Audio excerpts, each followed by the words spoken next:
let's get this started with a right now. Welcome to 50 Great Short Stories.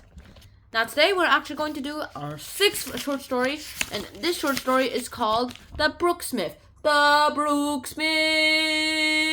Don't you dare eat that book. Hey, here we go. Don't you dare eat me. Now, what is The Brooksmith about? The Brooksmith is basically a story about a guy who's a brooksmith. Now, what is a brooksmith? I have no idea, and you actually really don't need to know what the Brooksmith is, except the title itself is actually referring to the character of the Brooksmith. So here we go.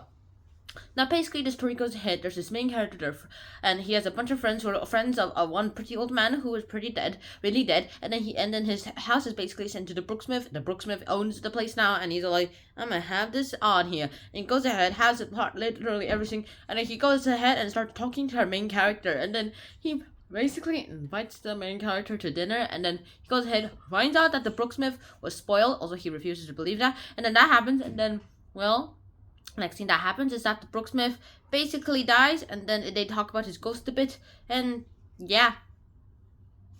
And then he ends the story saying the Brooksmith was really, really, really spoiled. And that's actually pretty cool if you ask me too, and there's not much to it too. And so, hey, what now? Well, here's the thing. The thing is, the Brooksmith itself is basically a story of, well, spoiling.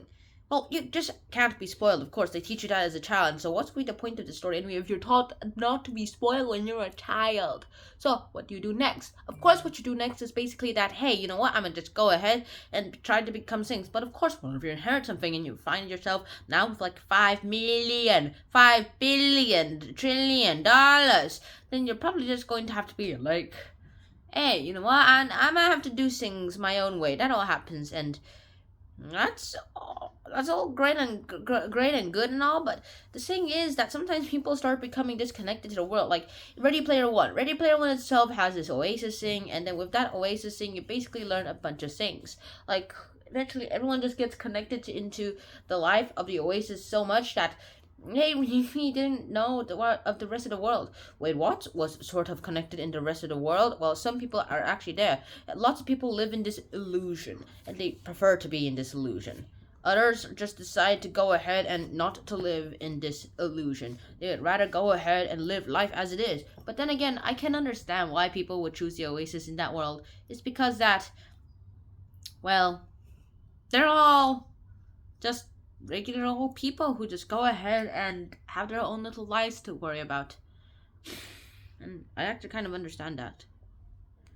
So hopefully you guys actually do understand some things about this book, about the story, other than the fact that you should not be spoiled. Okay, fine, you can go.